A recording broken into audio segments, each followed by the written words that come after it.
This is CGTN, China Global Television Network.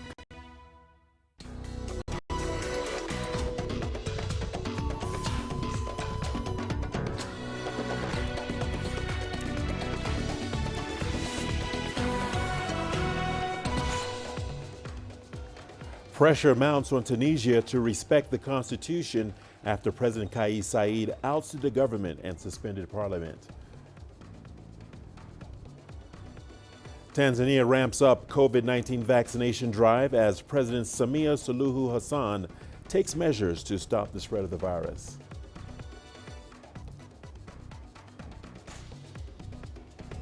And Cote d'Ivoire President Alassane Ouattara meets with longtime rival Laurent Gbagbo. Hello, welcome to Africa Live. As always, great to have you with us. I'm Richard Nta, live in Nairobi. And for those of you joining us from across the continent and around the globe, we thank you for joining us. Let's take a look at other stories making headlines this hour. In business, yet another South African airline enters a form of business rescue. And in sports, South Africa skateboarder Brandon Valjalo upbeat despite disappointing debut in Tokyo. Once again, welcome to Africa Live. So good to have you with us. Let's begin in Tunisia, where the chairperson of the African Union Commission, Moussa Faki Mahamat, is urging parties in the current political tensions to reject all forms of violence. Mahamat made the remarks during a telephone conversation with the Tunisian foreign minister. On Sunday, violent protests broke out in several Tunisian provinces as locals expressed anger at the deterioration of Tunisia's health, economic and social sectors. Some called for the resignation of the government. Meanwhile, the European Union says it's closely monitoring the unfolding situation while calling for return to normalcy in Tunisia. The European Union is closely following the development of the situation in Tunisia. It is clear that, in our statement, we say that the European Union supports respect for the rule of law, democracy, and fundamental rights as essential principles that must be preserved. It is also important that the country's stability and the proper functioning of its institutions are key to the strengthening of its democracy.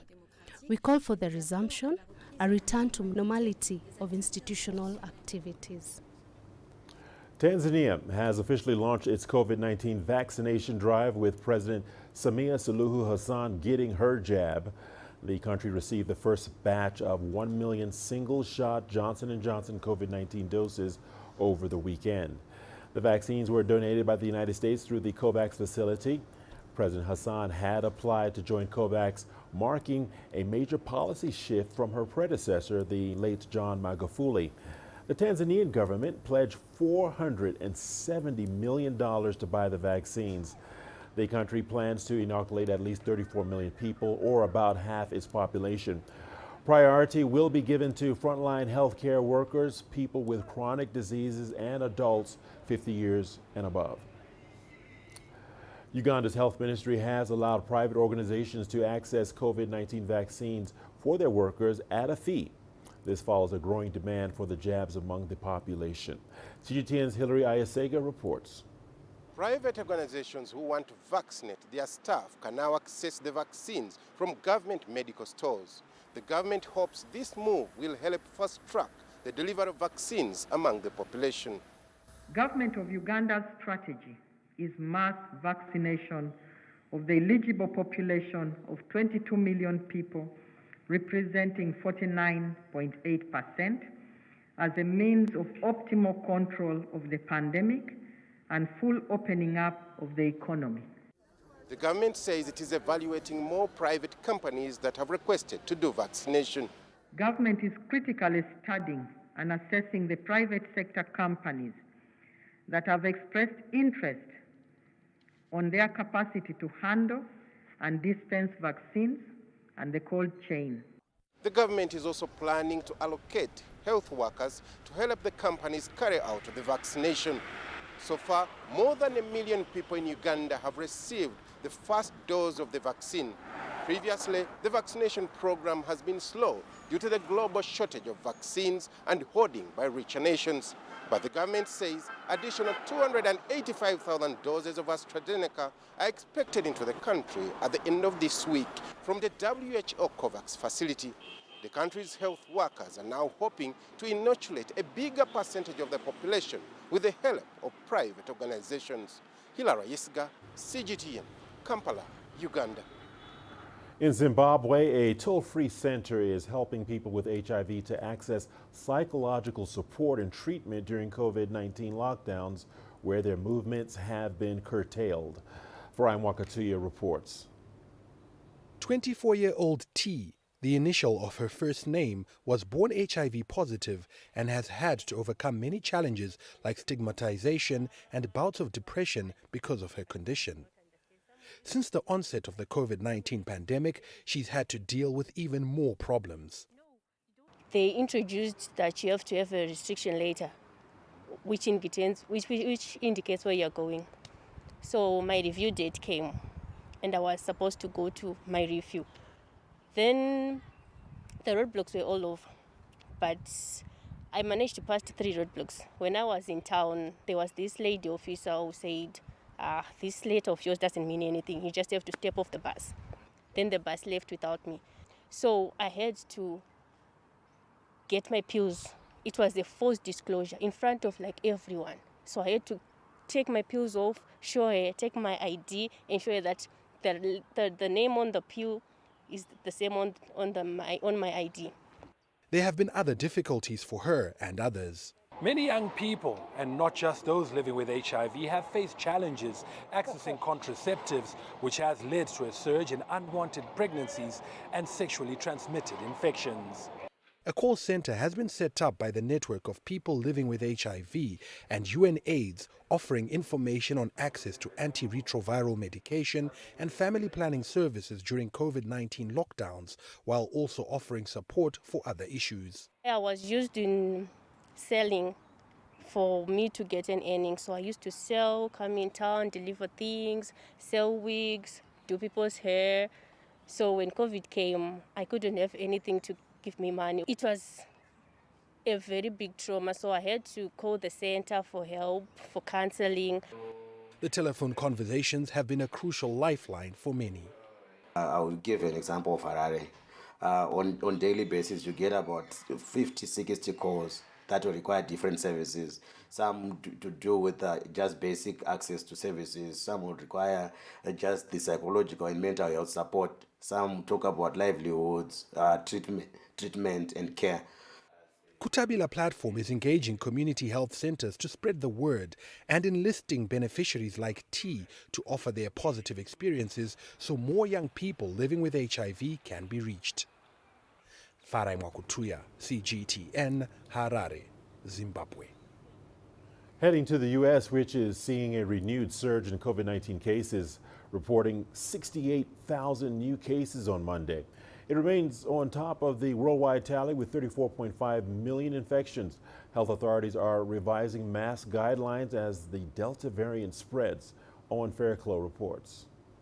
Another reversal by the Centers for Disease Control and Prevention. It was May the 13th, just 2.5 months ago, where the CD said that fully vaccinated people no longer needed to wear masks in most indoor environments. There were a few caveats to that, for example, in public transport hubs and on federal property as well. There was already a mask mandate in force. And it's true to say, for example, here in Washington, D.C., some stores that I go into still ask people to wear a mask regardless of vaccination status, but that's very much a voluntary thing. And this is the issue now. The CDC is now reversing this guidance and saying that regardless of vaccination status, people who are fully vaccinated in some areas of high transmission need to wear masks or should wear masks. So reversing what it said back in May. The CDC has just been telling members of the media that it's because of the Delta variant mutation sweeping through the United States. It's present just about everywhere. They're concerned that in a very, very small number of cases, even people who've been fully vaccinated against COVID-19 have been transmitting the Delta variant. And that was the reason behind this update. And it puts the CDC and the White House into an extremely uncomfortable position right now. There's no national mask mandate. You might remember that President Joe Biden, when he was campaigning to be president, wanted a mask mandate. He didn't really get that, apart from this federal mask mandate for federal property. And yet now you've got cities like Los Angeles, New York City as well, in the last 24 hours has just told public workers, get vaccinated or face regular testing. And the state of California has also faced this. So you've almost got this situation where individual cities, some individual states are imposing either vaccination mandates or mask mandates, but nothing at the federal level. And the White House has been keen to say, look, it's up to the CDC to impose this. Earlier, we spoke to Dr. Peter Chin Hong, an infectious disease specialist and professor of medicine at the University of California, San Francisco. He says the Delta variant is spreading worldwide and it is highly contagious. I think Delta comes in, it bites, and it doesn't let go. It's now responsible for about 80% and more in some communities in the United States and many other countries around the world. What's not only impressive about Delta is not that it's large in numbers, but the pace at which it comes in and evolves and takes over the landscape is dizzying. 5% in May and now more than 80%. I think what's happening is that Delta is changing all that we know about COVID. It's so transmissible that even vaccinated individuals are reservoirs. And they wouldn't get very sick, but they could potentially spread it with getting more and more information to unvaccinated folks. I think countries that relied on old formula are finding out that these old formula don't work anymore. The spokesperson of the Chinese mission to the EU says China has always been and will continue to be cooperative in international origin tracing studies. He has condemned some countries for politicizing the project. He was responding to a joint statement by officials from the EU, the US, Australia, Japan, and other countries about the WHO's proposal for a second phase of investigation into the origins of COVID-19. Earlier, nearly 60 countries sent letters to the WHO agreeing with the results of the first phase of origin tracing research and opposing the attempt to politicize the study. You are watching Africa Live. The news continues. We'll see you on the other side of the break with more news stories. Don't go away. Côte d'Ivoire President Alassane Ouattara meets with longtime rival Laurent Gbagbo. And South African Airlines helped to deliver food to areas hit by the recent unrest.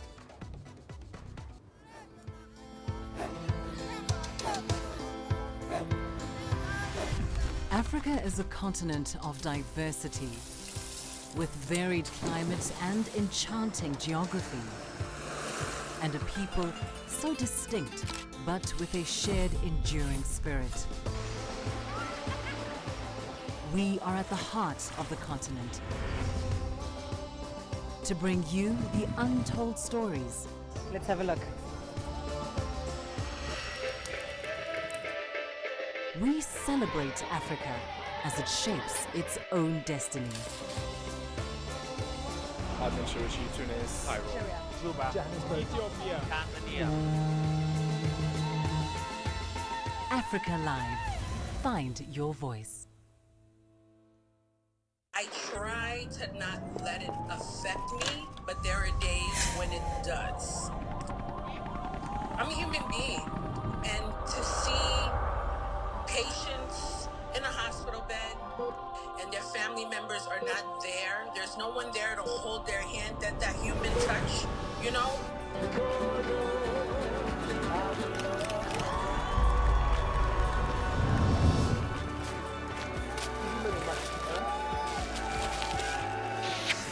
I just hope everyone can remember that the situation is not permanent and that everything will get better eventually.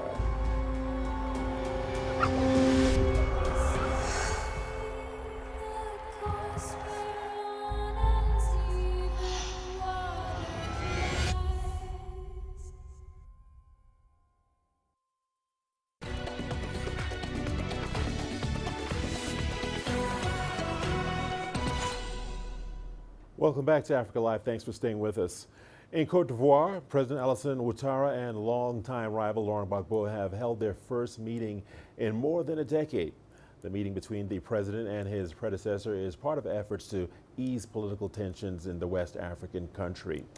Cote d'Ivoire plunged into a bitter civil war over 10 years ago that saw over 3,000 deaths and massive displacement. The conflict followed Gbagbo's refusal to concede defeat after losing the 2010 general elections. The former Ivorian leader returned from exile in June this year after the International Criminal Court dropped charges against him. Ouattara and Gbagbo have vowed to push for peace and reconciliation.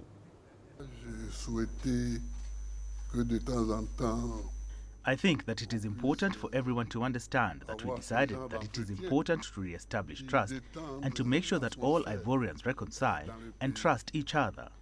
These events were painful, there were too many deaths, and this should be behind us, and we should now work towards the future on cohesion and reconciliation. I am hoping that from time to time we can have more meetings such as this, in which we will clear the air in the country. As far as I'm concerned, I insisted with the president on the subject of the prisoners who were arrested at the time of the crisis of 2010-2011 who are still in prison. I told the president I was their leader and I'm not today. And they're in prison and I would like for the president to do what he can do to liberate them. With the help of local airlines, the South Africans have lent a helping hand by sending food supplies to those affected after days of unrest and violent looting. KwaZulu-Natal was the hardest hit province where retail stores were ransacked and set alight. The main roads to the province were also cut off following the unrest, making it harder to transport food. CGTN's Julie Shire reports. Private airline Semair joined the call to fly much-needed aid to KwaZulu-Natal. The province was completely cut off by road after days of violent unrest and looting. We took about 4 tons a time on our flights that were going into both Margate and to Durban. We had low passenger volumes and supply coming down to Durban, obviously people not wanting to get in, but so we used that to effectively take space and put the relief efforts into the aeroplanes and get it down to Durban and to get it down to Margate. Residents in areas where shops were completely destroyed were left desperate without the supply of basic goods. Large number of requests for medicine, so emergency supplies, chronic medications such as insulin. More than that, it was babies' nappies and baby formula, and then fresh supplies, so bread, simple staple dietary items. Bread, cooking oil and some tinned products. People were panicking, not sure when would supplies return. Passenger airline FlySafair also changed its operations as relief efforts grew across the country. We ran a specific program where we allowed some of our customers to take goods with them free of charge. So that was moved through the airport terminal as effectively checked luggage, but the folks were allowed an extra piece. So that was half a ton per flight that we operated. Shortages of products in other parts of the country also started to appear. Durban houses the biggest port in South Africa, but goods could not be moved along the main corridor between Durban and Johannesburg. Yeast for bread baking that is produced in the KZN region, and there was due to be a bit of a shortage up in Gauteng as a result of the fact that the roads were severed effectively. So that was one of the more kind of commercial operations. We gave a favourable rate to the producers of yeast who then flew that up to Joburg. Life is slowly returning to normal in KwaZulu-Natal. Shops are restocking and more people are venturing out of their homes. But in many areas where stores have been destroyed, people are travelling long distances to get basic supplies. Julie Shire, CGTN. Still in KwaZulu-Natal province, where environmental authorities are conducting investigations into a chemical spill from a factory that was set alight during recent unrest. The plant, which housed agricultural chemicals, was situated close to residences in a light industrial area. Now, toxic substances released from the plant have polluted a nearby estuary, upsetting the ecosystem and killing fish and other marine creatures. Here's Julie Shire once again. It was an unfortunate turn of events when the Indian-owned UPL chemical factory was set alight by angry looters. The fire burnt for 10 days, damaging the surrounding ecosystem. It is a warehouse that keeps agrochemicals, It supplies a lot of manufacturers of herbicides and pesticides and fungicides and so on. The amount of chemicals that had already reached the stream, the river, the estuary and the sea were already so much in such a way that it is going to take some time to deal with all of that. Authorities moved quickly to close off nearby beaches as dead fish surfaced by Durban's north coast. In the lagoon, there was a large number of tilapia dead, and we did see them collecting on the weekend all the fish, as well as crayfish as well. I believe that certain chemicals affect certain fish more, so it has ended up with tilapia dying that were very prevalent in the rivers and the estuary. The plant's proximity to residences, businesses and the Umhlanga Lagoon Nature Reserve, which is a protected area, is being questioned. It also didn't have the necessary clearances to be situated here. There's quite a lot of lessons that are to be learned here in terms of how we deal with our land use, where do we put what, light industries and so on and so on. Air, water and soil samples are being vigorously tested to determine the extent of the contamination. We understand that herbicides did go out in the fire as well, and that could affect vegetation, so it's not only human health, but it's also vegetation. It's possible that sugarcane could end up with the herbicides, and the farmers could have found that the growth of sugarcane is affected further down the line. The Umhlanga area is popular among locals and attracts many tourists too. Following the chemical pollution, it is in danger of losing its blue flag status as one of the better managed beaches along the KwaZulu-Natal coastline. Authorities will be eager to get investigations wrapped up quickly so the area can be fully reopened. Julie Shara, CGTN, Durban, South Africa. All right, going back to our earlier story, Tanzania has officially launched its COVID-19 vaccination drive with President Samia Suluhu Hassan getting her jab. Now, for more on this, let's talk to Daniel Kija, who is in Dar es Salaam standing by. Daniel, welcome to Africa Live. Welcome to the program. Daniel, what's the latest in Tanzania? Thank you so much for having me. And indeed, you are very right that just a couple of hours ago, Tanzania's President Samia Suluhu Hassan got her COVID-19 vaccine jab. And in fact, it was not just her who got the jab, but she was accompanied by the Prime Minister Kassim Majaliwa, as well as the Health Minister Dorothy Gwajima, and many other stakeholder government officials. We also know that they were religious leaders from the different religious groups in Tanzania who also got the jab. So it was officially today the launching of a national vaccination campaign that has started today and will be rolled out in the coming weeks and months. And this is part of the 1 million doses of the Johnson & Johnson vaccine that came into the country over the weekend. We know that the president will encourage citizens to not listen to social media rumors that the vaccines would make your blood clot, or some of the weird rumors that she said she heard of the vaccines being brought in by aliens, and a lot of other funny things that have been circulating in the Tanzania social media circles. So she was very firm, saying that although it is not voluntary, she would advise people to protect herself against COVID-19. So it is a very important day for Tanzania's fight against COVID-19, considering the turn of the change in attitude with her government before, as compared to the late President John Pombe Magufuli. Well, important day indeed. Tanzania is one of just a few countries that were yet to embrace vaccinations, as you mentioned. But President Samia Suluhu Hassan applied to join COVAX and pledged $470 million to buy vaccines and boost the economy. What has caused the change of tack? Yes, that is something that people have been asking and wondering, and I think it really is about the approach of President Samia's leadership style. I think when she came into power, she made it clear that Tanzania is not an island. It is part of the global community. It has diplomatic missions in the country, business people coming in and out of the country. So to say that you will not have vaccines at all, or you will not make them available for your citizens would be an unfair move for the people. So since she came into power, she formed a committee to try and look at the best way forward for the country. This committee came with recommendations. Some of these recommendations include, releasing COVID-19 numbers or data, which she already has started releasing.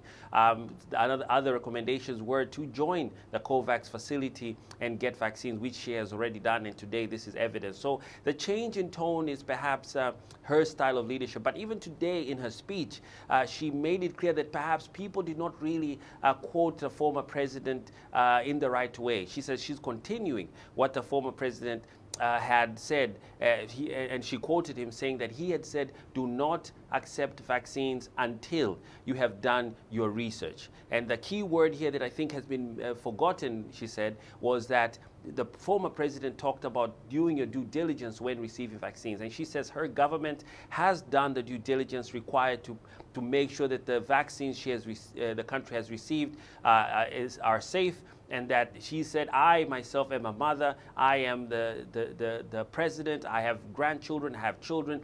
I am going to show the country that these are safe by injecting the first vaccine into my shoulder. And in front of millions that were watching on national TV, she went and got the jab. So she said, I would not put my life at risk because I know I have multiple roles to like presidential roles, family roles. She wouldn't put all that at risk. And then after that, the Prime Minister Majaliwa himself said similar sentiments, and also he got the jab. And the very animated Health Minister Dorothy Gwajima was very strong in a speech, talking about how she wants now to effectively fight against fake news regarding vaccines, to encourage citizens to go get the vaccines, and collectively only till when Tanzanians come together and work together by getting the vaccine, can we reach the critical mass for herd immunity, which is 60% of the population. So it has been a change, but in a way, the speeches today aimed to clarify the fact that the former president's stance was only because he wanted to ensure due diligence was done. All right, Daniel Kijo, great reporting as usual. Thank you so much for that update and report. Let's turn our attention to the United States now, where the first hearing into the January 6th attack on the U.S. Capitol has been held. The U.S. House Committee is leading the investigations. 4 police officers told lawmakers they were beaten and taunted with racial insults. The officers called the rioters terrorists who were engaged in what they called an attempted coup. Nathan King has more from outside the U.S. Congress. It was a powerful and emotional few hours of testimony. There have been lots of political arguments about exactly what happened here on January the 6th in the months that have followed. But this really took us back to the day, the violence, the confusion, and the sheer horror about what could have unfolded had not these brave officers intervened. One talked of 4 tours in Iraq and never facing anything like this. Another talked of being called the N-word. The African-American officer said he never heard that leveled at him in his years of uniform. And then there is this officer who basically feared for his life, was beaten unconscious by the mob. He was electrocuted with his own taser, and they tried to steal his gun and shoot him. I was grabbed, beaten, tased, all while being called a traitor to my country. I was at risk of being stripped of and killed with my own firearm, as I heard chants of kill him with his own gun. I could still hear those words in my head today. Now, many of the members of Congress sat silently, not known to do so during hearings, but the testimony was just so powerful. For a moment, you could feel the political divisions ebb away as we were listening to this heart-wrenching and tearful testimony at times. And one congresswoman who fled political violence in Vietnam said this was really a testimony to how much that the U.S. democracy was under threat on January 6th. January 6th was an attack on our democracy. It was an attack on the peaceful transfer of power, and it was an attack on this Capitol building. but it was also an attack on real people. One officer said that if you were going to prosecute a hitman, you would also prosecute the people who hired him. Perhaps a reference there to Donald Trump. What will happen in these hearings? Well, we don't know. There will be subpoenas, witnesses will be called. They haven't ruled out the former president, but the bipartisan wrangling really has marred this select committee from the start. As you know, it was meant to be a commission. It was meant to be bipartisan. It didn't pass the Senate. The members put up for this committee in the House were rejected by the Democrat. There are 2 Republicans on it. Liz Cheney, the most famous, the daughter of the former Vice President Dick Cheney, and she broke with her party, lost her leadership positions because she says the Constitution is more important than party.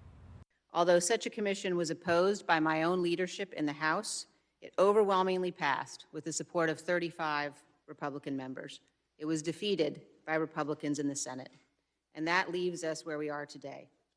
We cannot leave the violence of January 6th and its causes uninvestigated. So will this be a moment for Americans to reflect on the fragility of their democracy and also the fact that what happened here on January 6th didn't just reverberate across America but the world as well? Will lessons be learned?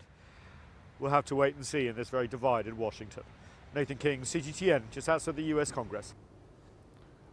Remains of a military vessel and funerary complex have been uncovered by an Egyptian-French archaeological team. The discovery was made in the sunken city of Heraklion, which is today located in Abu Qir Bay, 2.5 kilometers off the Egyptian coast. Yasser Hakim has more on the find. The last few years saw a plethora of discoveries on different sites in Egypt. But this one in Alexandria is different. It's underwater.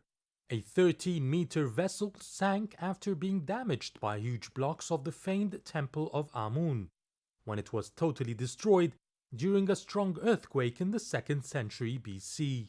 The ship was detected under nearly 5 meters of hard clay, mingled with remains of the temple. Experts say finding lost treasures underwater is not an easy feat.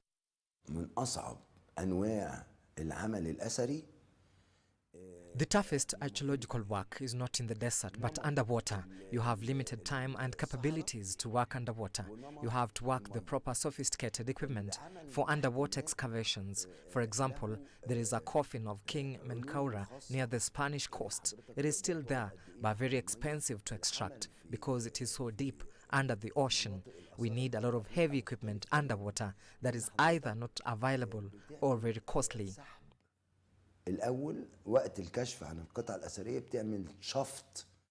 Finds of a rapid ship of this age remains extremely rare.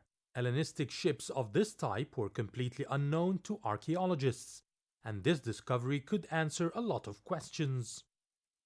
We are always very happy to discover a sunken monument that dates back to ancient Egyptian times because it is very rare, especially that we found a lot of artifacts inside the ship, like statues and granite paintings.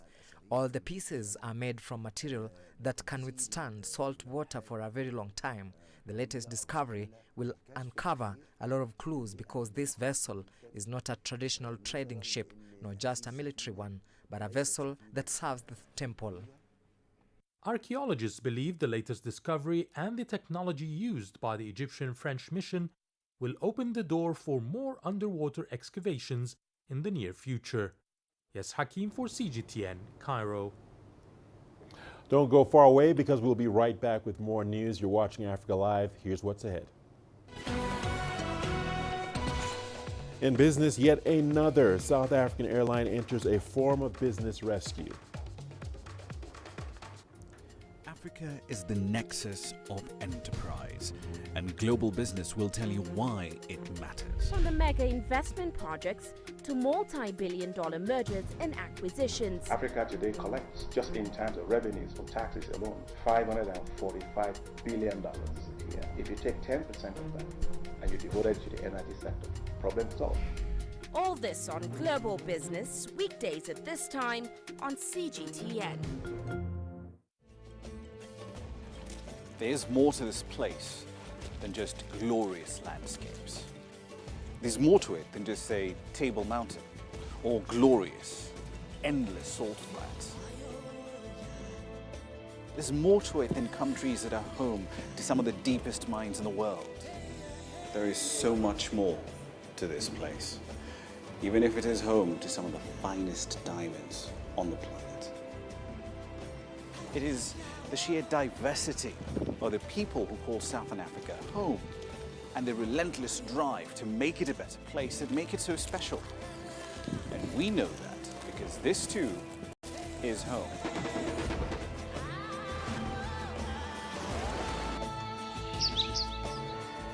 No one knows Southern Africa like we do. CGTN, see the difference.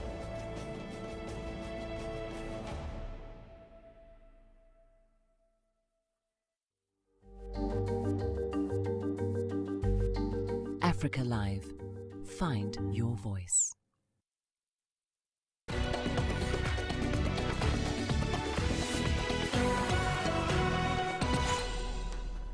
Welcome back to Africa Live. South African low-cost airline Mango has become the latest carrier to be placed into business rescue.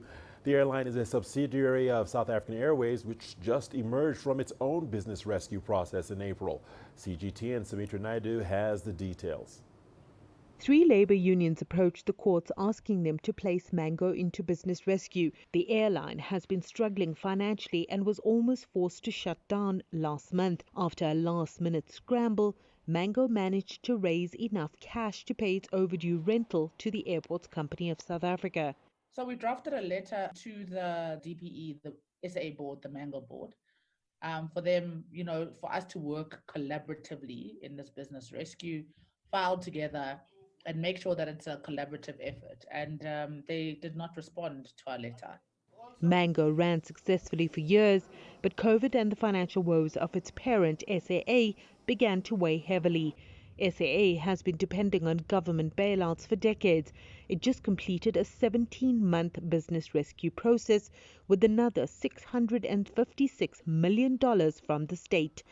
$180,000 was meant for SAA subsidiaries, but this urgently needed disbursement has been delayed. What's more distressing to us is that it seems like you'd be aware that in the plan they had indicated that Mango would receive 819 million, right, in order to start the business and push some capital into there. And they're holding on to that money. We believe that in business rescue, we're able to restructure. That money should come into play. Business rescue could lead to restructuring, or in a worst case scenario, the airline could be closed. But the unions felt they were left with no choice. Workers haven't been paid June salaries, and they're unlikely to get paid for July. Effectively, the staff at Mango have been working for free for the whole month of July. But there's been massive sacrifices by Mango staff over the last 16 months since the beginning of lockdown. Many months last year, we were down 70%, 80% of salaries. So on average, Mango owes all the staff 6 months plus June salaries. Mango has refused to comment thus far, but SAA's interim CEO, Thomas Kakalu, confirmed to local media that the business rescue process is proceeding. Sumitra Naidu, CGTN, Johannesburg, South Africa. Still on aviation matters, Tunisia's national carrier has reported a 29.3% decline in revenues for the first half of 2021. This as the pandemic continued to take a toll on the airline industry amid restrictions imposed across the globe to curb its spread. CGTN's Adnan Shawashi reports from Tunis. Transport revenues of Tunisia's national carrier Tunisair dropped to reach 183 million dinars, or approximately $65 million, according to data provided by the company on the Tunis Stock Exchange website. The decline in revenues is explained by the 42% drop in the number of passengers transported, from 579,000 late in June 2020 to 338,000 late in June 2021. The decline in revenues is the result of the drop in the number of passengers and more than 10 years of financial difficulties. The financial situation of Tunisia Air is extremely difficult. The company needs urgent measures to be saved. Tunisia has been facing a difficult financial time, and the situation has further been compounded by the COVID-19 downturn, which has battered the airline industry. Aviation experts have said that the carrier needs to lay off more than 2,000 employees to ease the financial burden. The layoff cost is estimated at $90 million. The Syndicate of Tunisia Air agreed to a layoff program in 2014 to release some 1,200 employees. The authorities want more layoffs without offering a concrete restructuring plan and solutions to the company's crisis. Despite a lack of clarity on the post-COVID situation, many analysts maintain that Tunisia could benefit from the recovery of the sector after the end of the pandemic. Tunis Air has a large network in Europe and in some parts of Africa. The national carrier needs to prepare for the post-COVID recovery in aviation. All the vaccinated people in the world will be tempted to travel. Tunis Air can't miss this opportunity to increase the number of flights, passengers and revenues. According to the Tunis Stock Exchange, the number of flight hours decreased for charter flights from 675 hours in the first half of 2020 to 39 hours in June 2021. The Transport Department announced that Tunis Air has abandoned unprofitable international routes this year. The company has also stopped serving some destinations in Africa and Europe following an unprecedented demand collapse due to the COVID-19 crisis. Adnan Shaweshi, CGTN, Tunis. Over now to Uganda, where fintech, which is the fusion of finance and technology, is helping boost financial inclusion in East African nations. As a key driver of growth in the region, fintech has created an enabling environment that has opened up the financial sector's value chain and promoted efficiency gains. CGTN's Leon Sinyenge reports. Money transfers, bill payments, and even basic transactions, all now done with just a click. Digital payment in Uganda is booming. According to experts, it's the growth of local financial technology, also known as fintech, that is spurring the changes across the local financial ecosystem. It wasn't uncommon to see bank queues running through from the banking halls down the street as people are waiting to pay for their school fees. All of that has now been digitized. Pay taxes. People are using mobile wallets to pay taxes or straight from their bank accounts. So the digitization of some of these services, which by the way was largely a fruit of the innovation of fintechs, has done a lot to enhance financial sector. There are now over 180 registered fintech firms in Uganda offering technology-based finance solutions. The fintech revolution is flourishing because of the country's mobile phone penetration of over 28 million mobile connections. That trend has facilitated an increase in partnerships across different sectors. They are enhancers for other sectors. They are value additions, because without the telecom, some fintechs cannot exist. Without the banking sector, some fintechs may not exist. Without the education, because some fintechs are building solutions for the education sector. Many businesses and consumers are already taking advantage of the ability to use digital methods to buy and sell. The COVID-19 crisis has created opportunities to further expand the role of fintech through extending financial services to vulnerable groups. And while these technologies have allowed more money to move around, there are concerns about how safe one's money can be. That has called for proper regulation. Last year, Uganda approved the National Payment Systems Act, a regulatory framework on which firms can operate. One of the things that law looks at is consumer protection, making sure consumers are protected, or if they're cheated, where do they go for redress? What reserves does a company have in case the entire company collapses? Where do people go for their money? Because, they have it on their phone, they don't really know where it is. With the frantic pace of innovation in the fintech sector, the financial solutions are likely to pick up even more speed. Experts say that will provide high growth potential and opportunities for investment, while also addressing the need for financial inclusion. Leon Sanyange, CGTN, Kampala, Uganda. Tunisia's central bank has called for greater coordination by the government to improve fiscal reforms and help kickstart its economic recovery. Now, this follows the recent adoption of the economic recovery law to help fight the effects of COVID-19. CGTN's Adnan Shaweshi reports. The Central Bank of Tunisia has rejected the government's exceptional measures to revive the economy after the COVID-19 crisis. The governor of the Apex Bank said the banking sector has supported companies and individuals during the pandemic and stated additional plans should be discussed with its experts and involve all economic actors.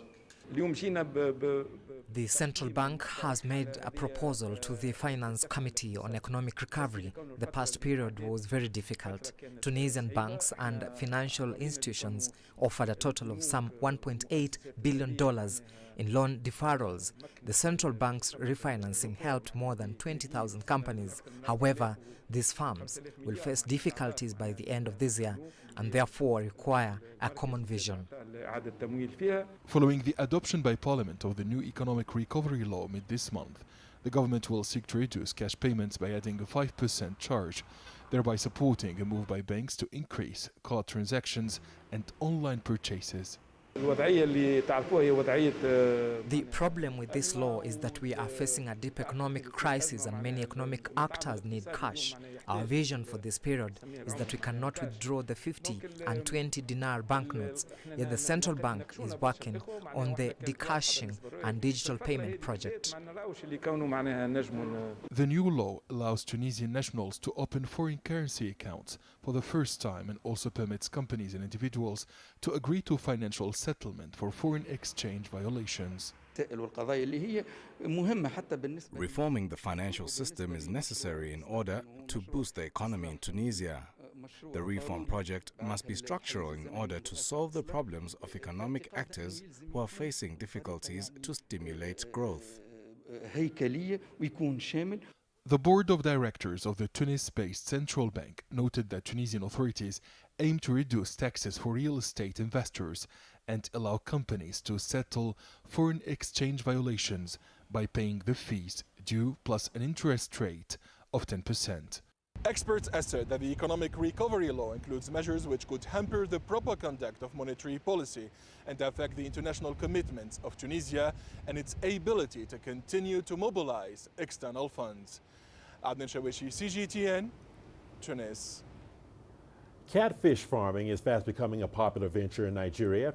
The agricultural subsector is set to provide between 150 to 200% return on investment if well managed. As CGTN's Kelechi Mekalam reports, vast opportunities abound in the sector for budding entrepreneurs. For over a decade now, Emmanuel Nwosu has been running his catfish farm in Nigeria's capital, Abuja. The huge aquaculture business has been earning him some good profits. The 62-year-old uses the artificial hatchery method. He produces and supplies to other farmers. He harvests over 60 metric tons of catfish yearly and makes good profits. If you start from the beginning, in other words, you hatch by yourself, you stock by yourself, you farm by yourself, you sell by yourself, you make more profit. Because by the time the fishes, the hatchery is up to 4 weeks and above, you have not spent up to 10 to 15 naira per one. If you stock from there and begin to feed, you are sure you are going to make more profit. If you are farming yourself, you are sure of making 30% profit. Very sure. Catfish accounts for 80% of Nigeria's aquaculture output. Fresh, smoked or dried, it's a favorite for many local delicacies and highly sought after by the pharmaceutical industry. Nigerian local fish demand stands at 3.6 million metric tons yearly, but production remains low at 1.1 million metric tons. Been underperformance of the catfish sector in Nigeria, and so we're not able to meet up with our local demand. There is a huge market for catfish production in Nigeria, even in terms of export, in terms of even local consumption. With the deficit in production, we need at least 400,000 new catfish farmers every year to be able to meet up with local demand. Nigeria currently exports about 100 metric tons of catfish yearly. An expansion is much needed as it provides a viable option for export earnings. In the Americas, in the Middle East, and even in the Europe, there's a huge market for Africans that are there, even for Nigerians that are migrated to those countries. They yearn for the catfish, and then there's a huge potential. Though a profitable venture, catfish farmers complain that factors like the high cost of feeds, climate change, and bacterial infections affect their yield. Nigerian government has been making diversification efforts from crude oil and investing in agriculture. Experts say governments investing in farmers' trainings and localized feed factories will help farmers like Emmanuel Wosu boost production and maximize profits. Kelechi Emekalam, CGTN Abuja, Nigeria. And we are not done just yet because we've got your sport news coming up after the break. Here's a peek at the headline. In sports, South Africa's skateboarder Brandon Valjalo upbeat despite disappointing debut in Tokyo.